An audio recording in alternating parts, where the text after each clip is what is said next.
All right, so we leaving. We on our way out to go sightsee a little bit in Memphis. I mean, not Memphis, Birmingham. I don't know if there's a lot of black historical sites here in Birmingham other than that church where the little girls were bombed. So we gonna head over there. They do have a museum, but I'm talking about actual the sites where the people were actually happened. Yeah, where things actually happened at. Yes, they have museums, but I'm talking about actual historical sites. Yeah, location sites where something happened to you know, black people. So we're gonna head out now. And I'll see you guys when we get to our location.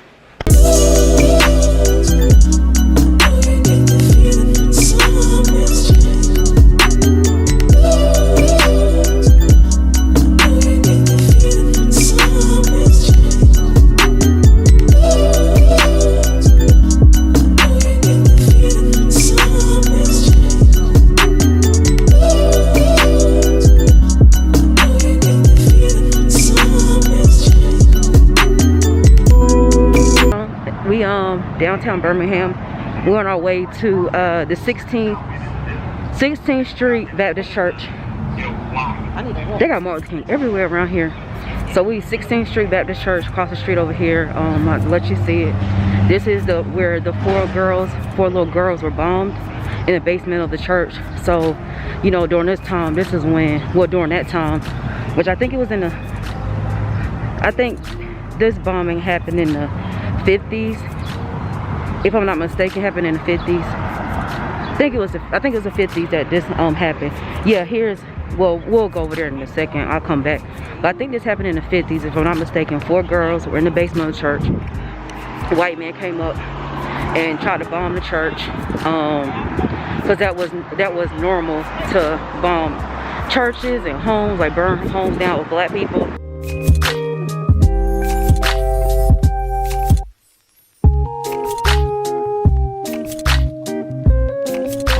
1963. So this happened in 63. I'm sorry, because I thought it happened in the 50s. But the little girls were killed 1963. There's their names right there. Addie Collins, Carol McNair, Carolyn Robertson, and Cynthia Wesley. Those are the 4 girls that were killed here at this church. And I guess that's supposed to be them right there. And this is, look, they still have the original sign from the church. And it looks like it's from the, at least the 50s.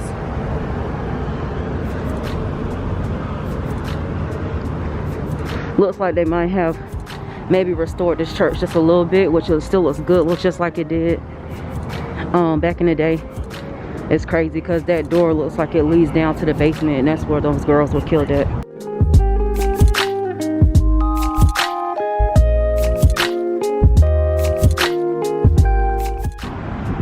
So right now we are in the Kelly Ingram Park. This is like a civil rights park, or whatever you like. Well, it has like monuments and just different, like, I guess, I think it's like the freedom, was this like this is a civil rights route. I think it's what I've seen back there. But let's just go and explore, because I really can't tell you much about this place, because I really did do my research on this location, well, this site like that, because I just really was just looking forward to going to the church and seeing that. But let's just go through and kind of explore and just kind of see what this is about. I think this park, some of the things in this park is a part of the institute across the street over here. So some of the things is looking like it may be, you know, things that they put out here. And it's just, you know, giving you a little information, I guess, about, yeah, because this says March route. So giving you a little information about the area. So now we over here back at the sculptures of the 4 little girls. This is called, this has a name to it, but I forgot the name of. Okay, it's this sculpture is called the 4 Spirits. This is dedicated to the 4 girls that were killed in the bombing across the street, the church that I just left from. That's supposed to be Cynthia, Denise, Addie, and Carol.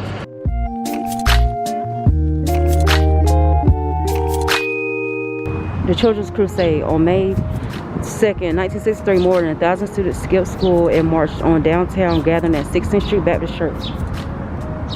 Bull Connor responded by jailing more than 600 children that day. So next day, about 1,000 students filled the park in which you stand now with his cell full and his back against the wall. Connor responded savagely. So this is dope right here. I'm gonna have to walk around to the other side, but it says, "I ain't afraid of your jail." So you look right here if you walk, but if you go to the front of this statue or the sculpture, it looks like they're in jail.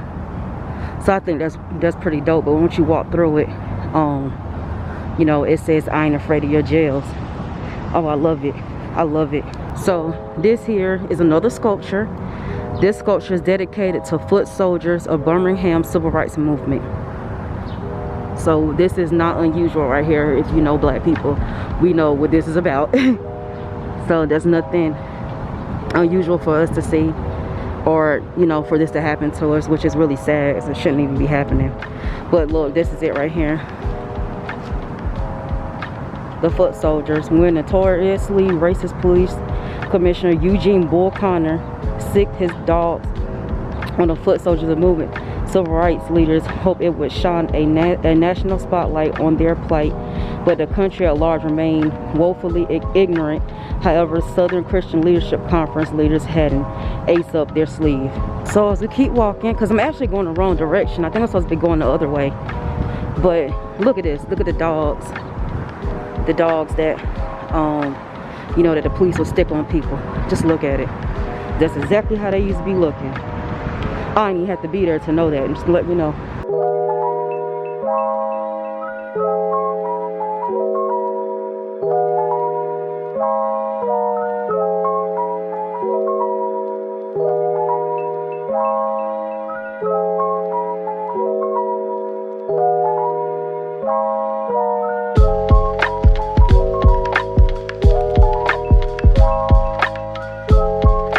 This is the water cannons.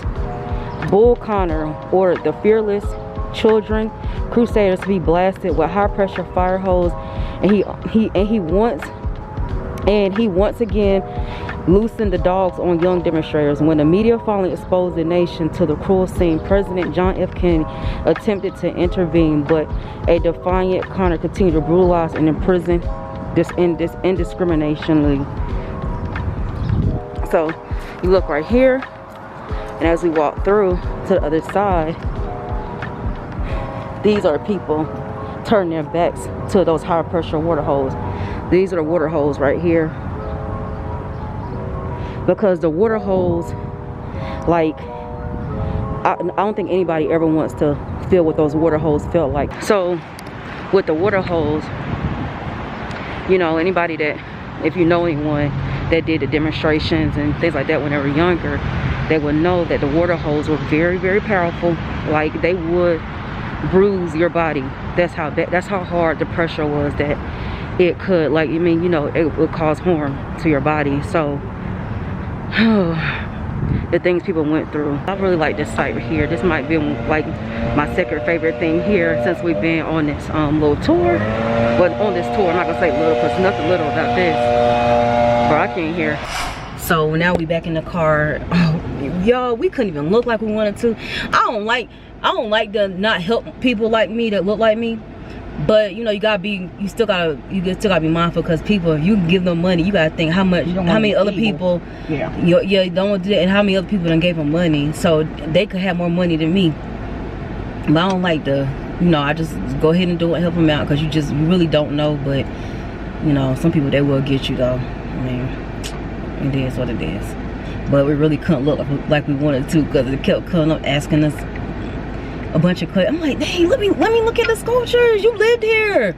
That old man probably was the same black person that said, y'all better not go out there. This was a good time to come, because we got to see some magic coming out here when it is like in the peak season. Yeah, because it be people. The school was out and everybody bring their kids on these trips. Yeah, people do come out here on these trips, because when I was looking at that museum that we went to yesterday, was that memorial with the lynchings, that I read where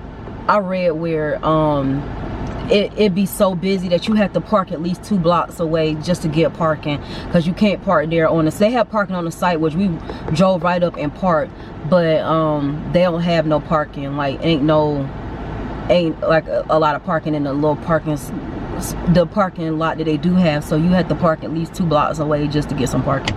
Thank God we didn't have to go through that. We did come at a good time, but people are still out here touring or whatever. Everybody has their mask on, which is good, because in this state you have, it's mandatory that you wear your mask. Tell us some stories about you arguing on Facebook with people. Tell us some of the things that goes on. Nothing. What you be over there on Facebook talking to people about? People talk about on Facebook, they're mainly talking about the statues coming down, and they're saying that whoever is removing the statues is erasing history. And my point to them is always, I read about my history in history books. I didn't have a statue to look at. You can read about it in history books also, that their history is not going to be erased, because African American history was never erased. Even though people tried to, it still kept on going because we read about it in books. We started traveling to different countries. When they remove these Confederate statues, you can do the same thing everybody else has to do to learn about their history. So that's not an argument, that's a fact. Hello. If you didn't already know, the statues were placed there. Go look it up. Our daughters of Confederacy, our sons of Confederacy, those people are the ones that funded these statues. Because I had to argue with somebody about this. Those are the people, that's not no history. Those did not come, those were not placed back in the 1800s. That was just a way to remind black people that this Jim Crow and the segregation is still very well and alive, and they're just letting you know that they run things, okay?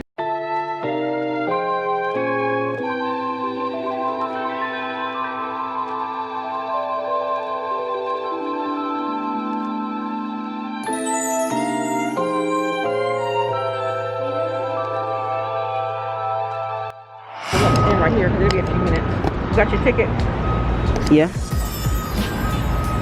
Alright, so we just ordered some food. We're gonna go back and get it. I'll let you know the restaurant that we're gonna be getting food from. It's nothing like different from what we normally eat at home, but it's a historic landmark, so we about to get some food from this spot back here. Once we get back, I'll let you know what it is. But it's hot, bro. We're in the 4th Avenue district. This is black owned businesses down this way. As you can see, barbershop right here. I don't know, what's the famous theater center? This is a famous theater building right here. I don't know exactly what that is. Research it. Urban Impact Visitors and Information Center. There goes, oh, this Eddie Kendricks Park. They got the Eddie Kendricks Park. We forgot about that. There it is. There it is right there. Eddie Kendricks. So they have a memorial park out here for Eddie Kendricks, because Eddie Kendricks is from the Temptations. He has a memorial park over here to my right.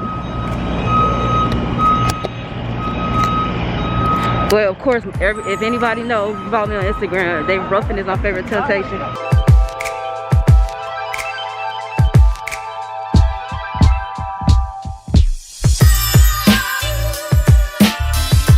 We all know who Dave Ruffin is, because you know he got the glasses. There's My Girl. There's different names of the songs.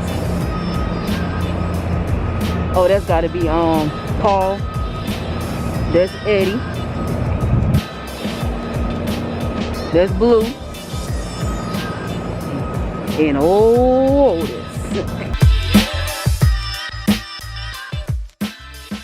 This is the Green Acre Cafe right here, and this is the restaurant that we ate, serving you since 1958.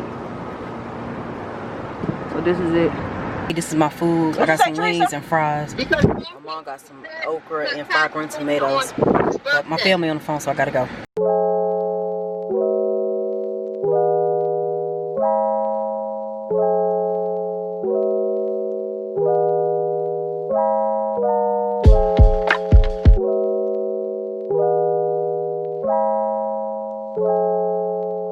So this building here was the old penny bank. This is a historical landmark. It was the first black bank, I want to say in Alabama. First black bank owned by a black person, and I think either first in Birmingham or first in Alabama. But that's the penny bank there. It was founded by the 16th Street Baptist Church. Reverend R. Petty Ford was Alabama's first black-owned bank and the second largest black bank in the country by 1907. So he hired black architects and builders to construct the building as a vibrant symbol of black enterprise in Birmingham. Ooh, there's some good history here. So now we decided to come to the mall and look around. My mom wanted some vans, so we had to try to find a van store. This mall is pretty big, so I'm gonna give you like a little, not a tour, but just kind of show you what it looks like.